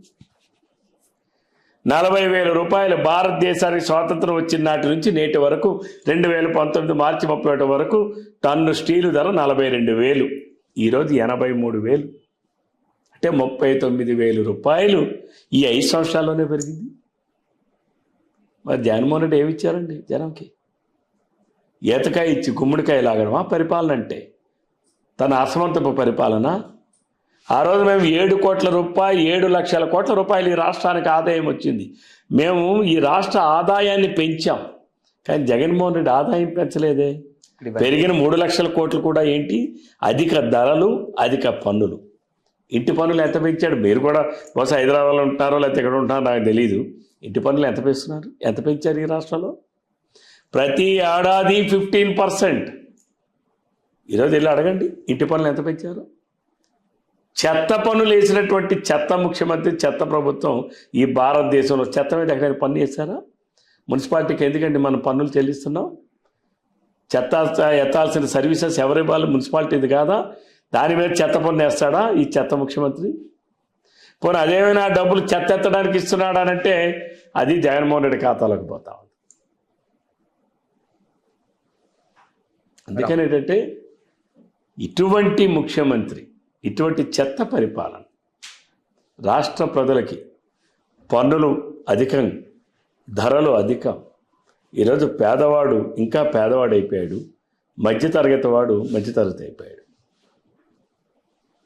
జగన్మోహన్ రెడ్డి ఎప్పుడైనా మద్యం సేల్స్ కానీ ఈ నెల పడిపోయిందనంటే వెంటనే నేను నొక్కుతున్నా అంటాడు. ఎందుకంటే మద్యం సేల్స్ మళ్ళీ వెంటనే పెరుగుతాయి. దానికి లెక్కలు లేవుగా. ఇప్పుడు నేను అడుగుతాను మీ మీడియా వాళ్ళకి, మీ దగ్గరైనా లెక్కలు ఉన్నాయా? ఈ రాష్ట్రంలో బాట్లింగ్ కంపెనీస్ నుంచి ఎంత ప్రోడక్ట్ తయారైంది, ఏ ప్రోడక్ట్ ఎంత ప్రోడక్ట్ ఎక్కడికి ట్రాన్స్పోర్ట్ అయింది, ఏ రోజుకి ఏ షాపులో ఎంత సేల్ అయింది, ఎంత ఆదాయం ప్రభుత్వానికి వచ్చింది, ఎవరి దగ్గర లెక్కలు ఉన్నాయా? మా పక్కన పెట్టండి, మేము ప్రతిపక్షంలో ఉన్నాం. మీడియా మీ దగ్గరైనా ఉండాలి కదా, ఉన్నాయా? ఇసుక మీ దగ్గర లెక్కలు ఉన్నాయా? ఎవరి దగ్గరైనా? అంటే సహజ వనరులు దోపిడీ చేయడమా పరిపాలన అంటే? బాధ కలుగుతా ఉంది. ఏమిటి రాష్ట్రం, అసలు ఏమైంది ఈ రాష్ట్రానికి అనే బాధ కలుగుతా ఉంది. మేము రాజకీయాల్లోకి వచ్చింది ఇటువంటి దానికోసం కాదు, ఇలాంటివి చూస్తామని కూడా అనుకోలేదు. ఏదో ప్రజలకి, రాష్ట్రానికి, రాష్ట్ర భవిష్యత్తుకి, రాష్ట్రంలో ఉన్నటువంటి తరతరాలు మారిన భవిష్యత్తు, మంచి భవిష్యత్తు కలిగా ఉండాలి, అటువంటి రాజకీయ వ్యవస్థలు ఉండాలనుకున్నాం. కానీ ఇంతటి నీతిమాలిన రాజకీయ వ్యవస్థలు ఉండాలని అనుకోవడం లేదు. దౌర్భాగ్యం, మా దౌర్భాగ్యం అది. కమింగ్ టు మీ నియోజకవర్గాన్ని చూసుకుంటే 2014లో మీరు గెలిచారు, అప్పుడు అధికారంలో మీరే ఉన్నారు. 2019లో మీరు ఓడిపోయారు, అధికారాన్ని కోల్పోయారు. మరి ఇది రవికుమార్ గారి లక్లా చూడొచ్చా, లేకపోతే ప్రజా తీర్పులా చూడొచ్చా? అంటే ఇందాక నేను ఒకటి చెప్పాను, ఒక మంచిని తెలుసుకోవడానికి సమయం ఎక్కువ టైం పడుతుంది. చెడు కావచ్చు, అబద్ధం కావచ్చు, చాలా తొందరగా రీచ్ అవుతుంది. నేను నిన్న నా ఓటమి, 2019లో నా ఓటమి రాంగ్ క్రాస్ ఓటింగ్ వల్ల నేను ఓడిపోయాను. అంటే రాంగ్ క్రాస్ ఓటింగ్ అంటే మా నియోజకవర్గంలో మా సామాజిక వర్గం ఓటర్లు ఎక్కువ, కాస్త క్రియాశీలకంగా ప్రభావితంగా ఉంటారు. కాస్త పట్టణానికి దగ్గరగా ఉన్నాం, హెడ్ క్వార్టర్స్ దగ్గరగా ఉన్నాం కాబట్టి ఈ ఎంప్లాయీస్ కావచ్చు, ఉద్యోగస్తులు కావచ్చు, నిరుద్యోగులు కావచ్చు, చదువుకునే యువతరం కావచ్చు, లేకపోతే అన్ఎంప్లాయ్ రిటైర్డ్ పీపుల్ కావచ్చు. ఇక్కడ పార్లమెంట్ సభ్యుడిగా తెలుగుదేశం పార్టీ నుంచి మా కింజరాపు రామ్మోహన్ నాయుడు గారు, అవతల వైసీపీ పార్టీ నుంచి దువ్వాడ శ్రీనివాస్ గారు పోటీ చేయడం, ఆయన కాళింగ సామాజిక వర్గానికి చెందిన వ్యక్తి అవడం, దాంతో మా నియోజకవర్గంలో కొంత మౌత్ టు మౌత్ ప్రచారం, రవికుమార్కి ఒక ఓటేయండి, దువ్వాడ శ్రీనికి ఒక ఓటేయండి. మీరున్నారు, మీరు చెప్పారు మీ అమ్మ నాన్నకి మీ ఇంట్లో వాళ్ళకి రవికుమార్ గారికి ఒకటి వేయండి, దువ్వాడ సీన్కి ఒకటి వేయండి అని. కానీ మీ అమ్మగారికో మీ నాన్నగారికో పోలింగ్ బూత్లోకి వెళ్ళిన తర్వాత ఏది ఎంపీ ఓటు ఏది ఎమ్మెల్యే ఓటు అని తెలిసి ఓటేసే వాళ్ళు ఎంతమంది ఉన్నారు? ఈరోజు కూడా 100కి 65-70% మందికి ఏ ఓటు ఏది వేస్తున్నామని తెలియదు. 2 ఓట్లు ఒకే పార్టీకి ఓటేస్తామనేవాడు తెలుసుకోవాలని ఆలోచన చేయడు, అంతే కదండి. ఏదైనా 2 ఓట్లు వేయాలనుకున్నవాడికి ఆలోచన ఉంటుంది, కానీ ఏ ఓటు ఏదనేది అడిగి తెలియదు. వాళ్ళు మొదటి ఓటు ఎమ్మెల్యేది అనుకుంటున్నారు, వెళ్ళి ఎమ్మెల్యేది అనుకుని వెళ్ళి ఎంపీ గారికి వేశారు. రెండో ఓటు ఎంపీది అనుకున్నారు, అది ఎమ్మెల్యేకి పడింది. ఎవరికి? వైసీపీకి వేస్తున్న ఎంపీ, అది ఎంపీకి వేస్తున్నాం అనుకున్నారు, కానీ అది ఎమ్మెల్యేకి పడింది. ఎందుకంటే ఎప్పుడు ఎన్నికలు జరిగినా పార్లమెంటు అసెంబ్లీ ఎన్నికలు జరిగేటప్పుడు మొట్టమొదటి ఓటు పార్లమెంట్కి ఇస్తారు, రెండవ ఓటు అసెంబ్లీకి ఇస్తారు. అలాగే సపోజ్ గ్రామ పంచాయతీ వార్డు నెంబర్ ఎన్నికలు జరిగినప్పుడు కూడా మొదటి ఓటు సర్పంచ్ది ఇస్తారు, రెండవ ఓటు వార్డు నెంబర్ది ఇస్తారు. అలాగే ఒక ఎంపీటీసీ జెడ్పీటీసీ ఎన్నికలు ఒకటేసారి జరిగినప్పుడు జెడ్పీటీసీ ఓటు ముందు ఇస్తారు పోలింగ్ బూత్లో, రెండవ ఇచ్చే ఓటు ఎంపీటీసీది ఇస్తారు. అంటే ఒక రెండింటికి ఎన్నికలు జరిగినప్పుడు ఒకటేసారి అందులో హయ్యెస్ట్ది ఏది ఉందో అది ముందు ఇస్తారు ఓటు, నెక్స్ట్ లోయెస్ట్ ఇస్తారు. అంటే ఇప్పుడు మీ ఓటమికి మీరు చెప్పింది ఒక రీజన్ అయ్యి ఉండొచ్చు, బట్ ఒక నా కాయిన్కి బొమ్మ బొరుసు ఎలా ఉంటుందో ఇంకొక రీజన్ కూడా మా వరకు, అంటే మేము కూడా చాలా సందర్భాల్లో విన్నాము. శ్రీకాకుళం అనగానే టీడీపీకి సంబంధించిన ఒక అంశం తీసుకున్నట్టయితే డెఫినెట్గా ఫైర్ బ్రాండ్ అనగానే ముందుగా వినిపించే పేరు రవికుమార్ గారి పేరే. సో ఇలాంటి ఒక రవికుమార్ని ఆల్రెడీ 2014లో గెలిపించాం, మంచి పొజిషన్కి వెళ్ళిపోయారు. ఇప్పుడు 2019లో కూడా గెలిపిస్తే మీ పార్టీలో ఉన్న కొంతమంది వ్యక్తులు వద్దు కావాలనే ఓడిచ్చేస్తే అయిపోతుంది, ఎందుకంటే ఇంకా పైకి వెళ్ళిపోతారేమో ఈసారి అన్న ఒక ఇదితోని వర్గ పోర్ల వల్లే కేవలం మీరు ఓడిపోయారు అనే ఒక అంశం కూడా వినిపించింది. సో ఇది అంటే ఇది ట్రాష్, ఇది నా నియోజకవర్గంలో ఎటువంటి వర్గ పోరు లేదు. అక్కడ నా నియోజకవర్గంలో ఎటువంటి వర్గ పోరు కూడా లేదు. ఇంకోటి కూడా మీకు తెలుసో లేదు, నేను చాలా ఈజీ గోయింగ్ పర్సన్. నేను చట్టాన్ని విశ్వసిస్తా, చట్ట పరిధిలో ఉంటా, డిసిప్లైన్డ్గా ఉండడానికి ప్రయత్నం చేస్తా. కొందరికి అది డిసిప్లైన్గా ఉండడం అంటే ఇబ్బందికరంగా ఉండొచ్చు, కానీ నేను ఉండడానికి ప్రయత్నం చేస్తాను. నన్ను చూసి మీరు ఉంటారా ఉండరా అనేది మీ ఇష్టం, అది కానీ నేను ఉండడానికి ప్రయత్నం చేస్తా. నిజాన్ని నిర్భయంగా మాట్లాడతా, తప్పని ఖండిస్తా. అది మీరేమనుకుంటున్నారు అనేది నాకు అనవసరం. ఇది తప్పు అనేటప్పుడు ఇది తప్పు అని నేను చెప్తా, నా బాధ్యత. ఎప్పుడైనా ఇబ్బంది అనిపించిందా మరి? ఇబ్బంది అనిపించింది, ఎప్పుడైనా స్ట్రైట్ ఫార్వర్డ్నెస్ చాలా ఇబ్బంది కనిపిస్తుంది. అయినా సరే తెలుగులో ఒక సామెత కూడా ఉంటుంది కదా, యథార్థవాది లోక విరోధి అంటారు కదా. యథార్థవాది లోక విరోధి అనేది యథార్థం. అయినా సరే నేను ఎప్పుడూ దాన్ని విడవను. ఎందుకు విడవనంటే ఒక అబద్ధాన్ని ఒక మనిషి జీవితాన్ని నాశనం చేస్తుంది, ఒక అబద్ధం ఒక మనిషి గమ్యాన్ని కూడా మారుస్తుంది. అబద్ధం చెప్పి ప్రజలకు మనం అబద్ధం చెప్పి వాళ్ళ జీవితాలను నాశనం చేసే హక్కు మనకు లేదు. వాళ్ళు వినినా వినకపోయినా, తెలుసుకున్నా తెలుసుకోకపోయినా, నేర్చుకున్నా నేర్చుకోకపోయినా ప్రజలకు ఎప్పుడూ కూడా మనం నిజమే చెప్పాలి. నిజం ఎప్పుడు నిప్పులాంటిదే కదా, ఈరోజు కాకపోతే రేపైనా నిజమే కదా, అంతే కదా. అబద్ధం ఈరోజు జగన్మోహన్ రెడ్డి ఉన్నాడు, జగన్మోహన్ రెడ్డి చెప్పినవన్నీ అబద్ధం అని జనానికి అర్థమైపోయింది కదా. సిపిఎస్ నేను వస్తే 6 రోజుల్లో రద్దు చేశాడా?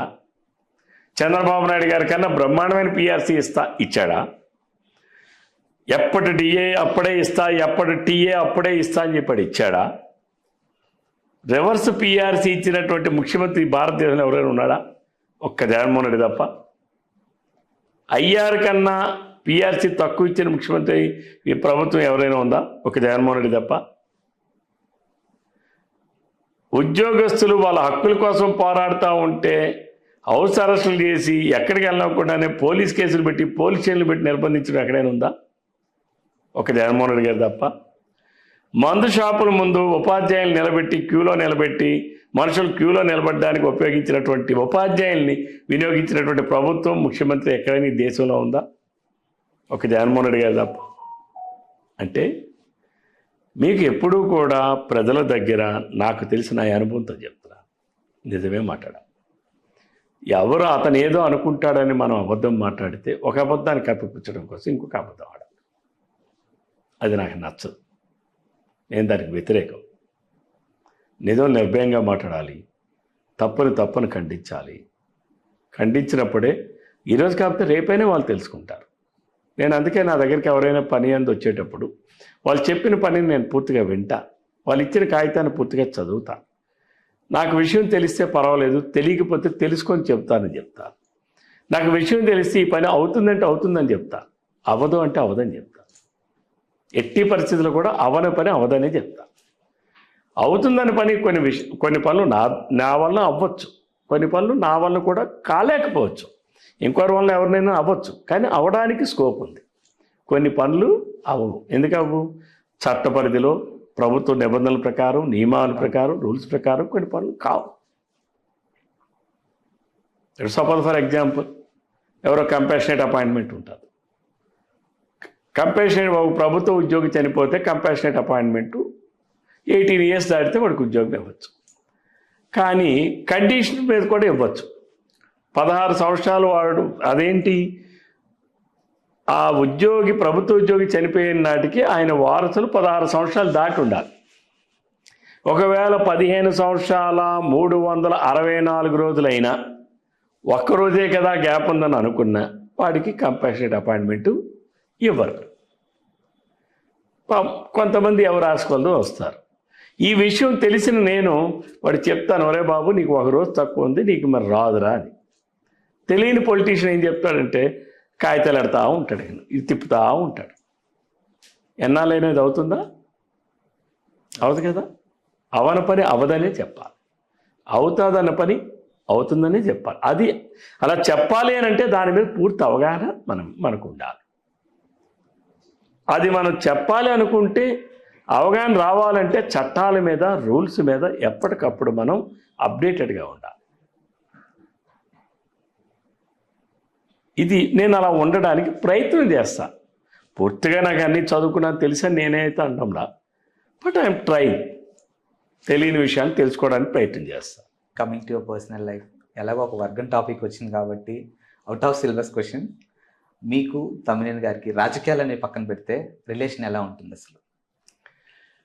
అంటే 2008 ఎప్పుడో ఆగస్టు నెలలోనే ఎప్పుడు అనుకుంటాను ఆయన ప్రజారాజ్యంగా ఎంటర్ అయ్యాడు.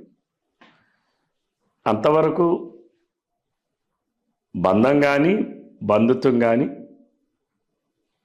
సాఫీగానే ఉండేది. 2008 ప్రజారాజ్యంలోకి ఆయన అడుగుపెట్టిన తర్వాత ఆ ప్రక్రియలో, ఆ విధానంలో మేము డిఫర్ అయ్యాం. కుటుంబ సభ్యులు డిఫర్ అయ్యాం.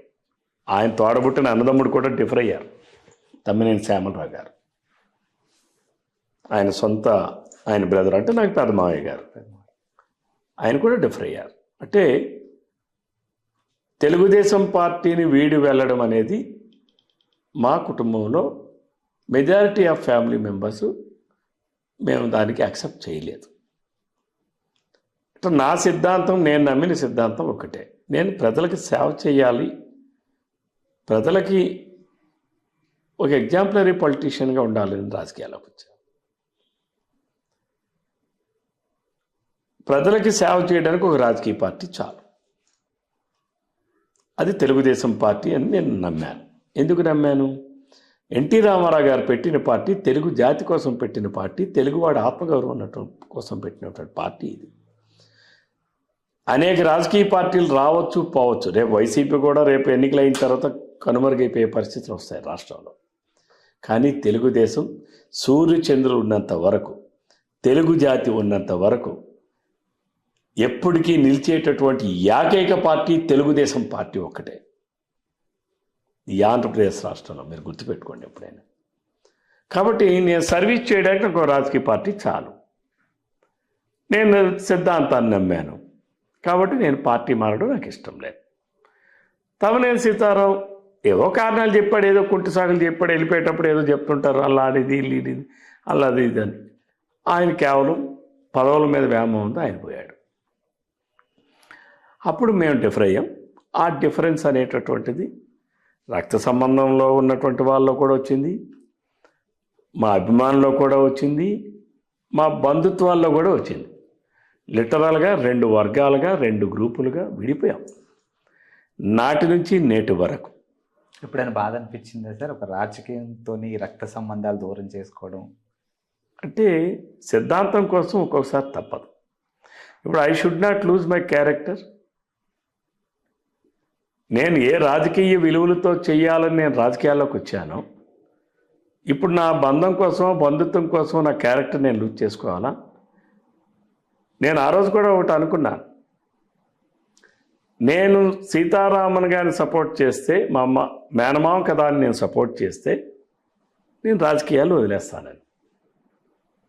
నేను రాజకీయాల్లో ఉండాలంటే నేను విలువలతో కూడిన రాజకీయాలు చేయాలని నేను సంఘర్షణ పడ్డా.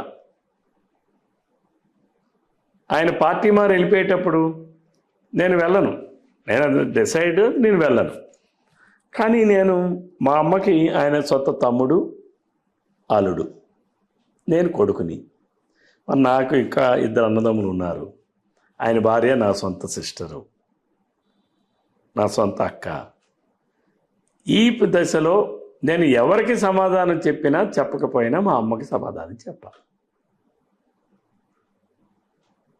అంతే కదా. అవతల తమ్ముడు, అల్లుడు, నేను కొడుకుని. తన ఆలోచన ఏంటో నాకు తెలియదు. కుటుంబం విడిపోయే పరిస్థితులు వస్తాయి కాబట్టి తను ఏమైనా చెప్తాదేమో, తను ఏమైనా అంటాదేమో మా అమ్మని. నేను ఒక 1 నెల రోజుల పాటు ఎక్కడికి వెళ్లకుండా నియోజకవర్గంలోనే ఉన్నా. అప్పటికి నాకు తెలుగుదేశం మా అధినాయకుల నుంచి పెద్ద ఆయన రమణమణ అనడం, నన్ను కలవమని చెప్పడం ఏం చేశారు. చేసే సమయంలో కూడా నేను ఒకటే మాట చెప్పాను, నేను ఎవరికి సమాధానం చెప్పినా చెప్పకపోయినా మా అమ్మకి సమాధానం చెప్పాల్సిన బాధ్యత నాకు ఉంది. నాకు ఒక 1 నెల రోజులు గడువివ్వండి, నేను వస్తానని చెప్పాను. 1 నెల రోజులు ఎందుకు గడువు అడిగానంటే, ఏది కూడా ఒక నిర్ణయం వెంటనే తీసుకుంటే అనేక భావోద్వేగాలు ఉంటాయి. కాస్త టైం తీసుకుంటే నిదానంగా ఆలోచిస్తే స్థిమితమైనటువంటి నిర్ణయాలు వస్తాయి. నేను ఒకరోజు మా అమ్మ దగ్గరికి పోయి, అప్పుడు నా తోడబుట్టిన అన్నదమ్ములు కూడా ఉన్నాం, ఏం చేయమంటారు ఇలా ఉందని అడిగేటప్పుడు మా అమ్మ ఒకటే చెప్పింది, తెలుగుదేశం పార్టీ మన కుటుంబానికి గుర్తింపు తెచ్చింది, గౌరవాన్ని తెచ్చింది తప్ప మనకి ఏ రోజు ఎటువంటి అన్యాయం జరగల. సరే, వాడేదో 4 రాజకీయాలు చేశాడు, వాడేదో నిర్ణయం తీసుకున్నాడు, సరే వాడి నిర్ణయంకి వాడిని వదిలేద్దాం. నువ్వు నీ అభిప్రాయం, నీ నిర్ణయం ఏదైతే అదే చెయ్యని చెప్పి అప్పుడు వెళ్ళి నేను చంద్రబాబు నాయుడు గారిని కలిశాను. అంటే తెలుగుదేశం, నేను రాజకీయాల్లో ఉండాలనుకుంటే తెలుగుదేశంలోనే కొనసాగుతా. నేను కుటుంబమే కావాలనుకుంటే రాజకీయాల నుంచి వైదొలుగుతా. ఇది నా స్టాండ్స్ ఆ రోజు. మా అమ్మ నువ్వు రాజకీయాల్లోనే కొనసాగు, నీకేది మంచి అనిపిస్తే, ఏది ఇది అనిపిస్తే అదే చేయని చెప్పింది. ఆ నిర్ణయానికి నేను కట్టుబడున్నా. అంటే ఇప్పుడు రాజకీయాల కోసం కుటుంబం వదిలేసినట్టు? వదిలేసాం. ఎందుకంటే సిద్ధాంతం లేకుండా నేను సిద్ధాంతాల వదిలి రాజకీయాలు చేయాలా? నేను దేనికోసం ప్రజల దగ్గర నా క్యారెక్టర్ నేను బదనాం చేసుకోవాలి? దేనికోసం? నేను నా పర్సనల్ క్యారెక్టర్స్ని నేను ఎస్టాబ్లిష్ చేసుకున్నాను జనంలో. రేపు సీతారాం వెళ్ళాడు కాబట్టి నేను పార్టీలు మారి వెళ్ళా అనుకోండి, రేపొద్దు నన్ను ప్రజలు అడుగుతారే మీరు ఎందుకు వెళ్ళారండి అని అంటే నేనేం సమాధానం చెప్పాలి? అండ్ మోర్ ఓవర్, నాకు మీకు తెలుసో లేదో, నేను తెలుగుదేశం పార్టీలో 1999 డిసెంబర్ 30 నన్ను సస్పెండ్ చేశారు. 2001లో లోకల్ బాడీ ఎలక్షన్స్ వచ్చాయి. నేను పొందూరు మండలంలో అప్పుడు అంతవరకు నేను మండల ప్రెసిడెంట్గా చేశాను, ఎంపీపీగా. 2001 లోకల్ బాడీ ఎలక్షన్స్ వచ్చేటప్పుడు అప్పుడు నేను ఇండిపెండెంట్ ప్యానెల్ పెట్టాను. అటు కాంగ్రెస్ వాళ్ళు రమ్మన్నారు, రాజశేఖర రెడ్డి గారు రమ్మన్నా కూడా నేను రానేసాను. తెలుగుదేశం నన్ను సస్పెండ్ చేసింది. నేను మా పొందూరు మండలంలో ఇండిపెండెంట్ ప్యానెల్ 20 మంది ఎంపీటీసీలు నిలబెట్టాం. జెడ్పీటీసీగా నేను కంటెస్ట్ చేశా, ఎంపీటీసీ కంటెస్ట్ చేశా. ప్రజలు నన్ను ఆశీర్వదించి నాకు ఆ రోజు 16 ఎంపీటీసీలో ఇచ్చారు. ఇండిపెండెంట్ ప్యానెల్ గెలిపించారు, జెడ్పీటీసీ గెలిపించారు. ఆ రోజు ప్రజలు నన్ను చూసి గెలిపించారు. అధికారంలో తెలుగుదేశం పార్టీ ఉంది, బలమైన కాంగ్రెస్ పార్టీ ప్రతిపక్షంలో ఉంది. కాబట్టి అంటే ప్రజలు ఏం చూసి నన్ను గెలిపించారు? నన్ను చూసే కదా. అంటే ఏదో ఒక క్వాలిటీ ఉందనే కదా. మరి అటువంటి ప్రజల నమ్మకాన్ని నేను ఎలా చేయను? అందుకని సిద్ధాంతం కోసం బంధాన్ని, బంధుత్వాన్ని వదులుకున్నటువంటి వ్యక్తి. ఇందులో ఎక్కడా కాంప్రమైజ్ కాదు, ఎప్పుడు కూడా కాదు. ఎలాగో రక్త సంబంధాల టాపిక్ వచ్చింది కాబట్టి ఆంధ్రప్రదేశ్లో ఇప్పుడు ఏదైనా ఒక హాట్ టాపిక్ ఉందంటే అన్నా చెల్లెల హాట్ టాపిక్. అది మీకు తెలుసు, మాకు తెలుసు, ప్రజలందరికీ తెలిసిన విషయమే. సో దాన్ని చాలామంది 2 కోణాల్లో చూస్తున్నారు. ఒక కోణం చూసుకుంటే ఇది కేవలం రాజకీయ వ్యూహం మాత్రమే, అన్నా చెల్లెలు మళ్ళీ అధికారం చేజిక్కించుకోవడం చేసిన పనని ఒక వర్గం మాట్లాడితే, కాదు జగన్ని ఈసారి ఎలాగైనా దించాలి అధికారం నుంచి, ఇదంతా చంద్రబాబు నాయుడు గారి ఒక ప్లాన్ అన్న వేళ ఇంకొకరు చూస్తూ ఉన్నారు. సో దీని గురించి అసలు మిమ్మల్ని అడిగితే అసలు మీరు ఏం చెప్తారు? ఏమండి, రాజశేఖర్ రెడ్డికి ఒక కూతురు కొడుకు. రాజశేఖర్ రెడ్డి సంపాదించిన ఆస్తో లేదు, రాజశేఖర్ రెడ్డి గారు 2004 నాటికి నాకు అప్పులు ఉన్నాయి, నా ఇల్లు కూడా నేను అమ్ముకోవాలని చెప్పినటువంటి వ్యక్తి. 2004 నాటికి జగన్మోహన్ రెడ్డికి ఉన్నటువంటి ఇన్కమ్ ట్యాక్స్ మీరు రిటర్న్స్ కానీ చూస్తే తను మొత్తం అంతా కలిపి 53 లక్షలకి ఇచ్చాడు. 9 లక్షలు ఇన్కమ్ ట్యాక్స్ కట్టాడు. మీరు తీసుకోండి, నేనేమి ఫేక్ నేను మాట్లాడడంలా, అథెంటికేటెడ్ ఇన్ఫర్మేషన్. 2003లో ఆయన ఎంత రిటర్న్స్ ఫైల్ చేశాడో ఇన్కమ్ ట్యాక్స్ రిటర్న్స్ ఫైల్ చేయడం ఉన్నాయి కదా. రాజశేఖర రెడ్డి గారే స్వయంగా ప్రభుత్వానికే ఉత్తరం రాశారు, నాకు ఈ బంజారా హిల్స్లో ఉన్నటువంటి దాన్ని నాకు గజం 1000 రూపాయలు లెక్క ఇవ్వండి, నా దగ్గర డబ్బులు లేవు, నేను అప్పులు అయిపోయాను, నాకు ఇవ్వండి అని ఆయనే స్వయంగా రాశారు. చంద్రబాబు నాయుడు గారు దాన్ని ఏదో 1000 కాదు 2000 కట్టంటే ఆయన కట్టలేదు. ఆయన ముఖ్యమంత్రి అయిన తర్వాత ఆయన ఫైల్ ఆయనే క్లియర్ చేసుకున్నాడు, రాజశేఖర రెడ్డి గారే. ఇది ఇటువంటి పరిస్థితులు ఉన్నటువంటి దీంట్లో రాజశేఖర రెడ్డి గారు అధికారంలోకి వచ్చినటువంటి సంపాదించినటువంటి ఆస్తులు ఈరోజు చెల్లి ఎందుకు రోడ్డెక్కింది? నా ఆస్తులు నాకు ఇవ్వలేదని రోడ్డెక్కింది. ఈరోజు జగన్మోహన్ రెడ్డి, దానికి చంద్రబాబు నాయుడు గారికి ఏం సంబంధం అండి? చంద్రబాబు నాయుడు గారు ఏమైనా ఆస్తులు ఏమైనా షర్మిలాకి వెళ్తాయా? లేదు రాజశేఖర రెడ్డి గారి ఆస్తులు ఏమైనా లోకేష్ బాబుకి వస్తాయా? ఏమో ఒకవేళ అధికారంలోకి కాదు, వస్తా. అధికారం వేరు, ఇక్కడ మీరు గమనించాలి. వారసత్వాలు తండ్రి సంపాదించినటువంటి ఆస్తులో అప్పో వాళ్ళ వారసులకు వెళ్తాయి, కానీ రాజశేఖర రెడ్డి ఆస్తులు ఏమి లోకేష్ బాబుకి రావు, లేకపోతే చంద్రబాబు నాయుడు గారి ఆస్తులు ఏమి షర్మిలాకో జగన్మోహన్ రెడ్డికి వెళ్ళాం. అలా కాదండి, ఇప్పుడు నియోజకవర్గంలో ఏదైనా ప్రాబ్లం ఉందంటే ఫస్ట్ గుర్తొచ్చే పేరు రవికుమార్ గారు. సో సార్ దగ్గరికి వెళ్తే నాకు పని అవుద్ది అని. మేబీ ఒకవేళ నిజంగానే ఆవిడకి ఆస్తులు ఇవ్వట్లేదేమో, సో మరి ఇప్పుడు నేను ఆస్తి తెచ్చుకోవాలి అని అంటే లీగల్గా వెళ్ళాలి అనేది ఒక పాయింట్ ఉంటుంది. సో ఇప్పుడు అధికారంలో వాళ్ళు ఉన్నారు కాబట్టి నెక్స్ట్ అధికారం చంద్రబాబు నాయుడు గారు వస్తే ఏమైనా హెల్ప్ చేస్తారేమో. ఇక్కడ హెల్ప్ చేయడానికి టైటిల్స్ ఎవరి పేరు మీద ఉన్నాయి, హక్కులు ఏంటి ఉన్నాయి, ఇవన్నీ వాళ్ళు పెద్ద మనుషుల సమక్షంలో అయినా కూర్చొని తేల్చుకోవాలి, లేదా కోర్టుల న్యాయస్థానాల ద్వారా తేల్చుకోవాల్సిందే. ఇందులో చంద్రబాబు నాయుడు గారో లేకపోతే ఇంకోరో మోడీ గారు ఎవరేం చేసిందే ఉండదు. ఏమండి, ఆమె కూడా ఒక లక్ష్యంతో వచ్చింది. వదిలిన బాణం అన్నాడు, పాపం ఆమె చెప్పింది. ఈవిడ ఆ బాణం తీసుకెళ్ళి తిరిగి ఆయనకే పొడుస్తూ ఉంది. ఆయనే జగన్మోహన్ రెడ్డి సమాధానం చెప్పాలి. జగన్మోహన్ రెడ్డి ఎంతటి నీచుడంటే సొంత చెల్లెలపైన బావమర్ది పైనే తప్పుడు రాతలు సోషల్ మీడియాలో రాయిస్తున్నటువంటి నీచ మనస్తత్వం కలిగినటువంటి వ్యక్తి. ఆయన గురించి మాట్లాడండి. మనిషి రూపంలో ఉన్నటువంటి మృగం, ఆయన గురించి మాట్లాడేటండి ఎవరన్నా అవుతారు?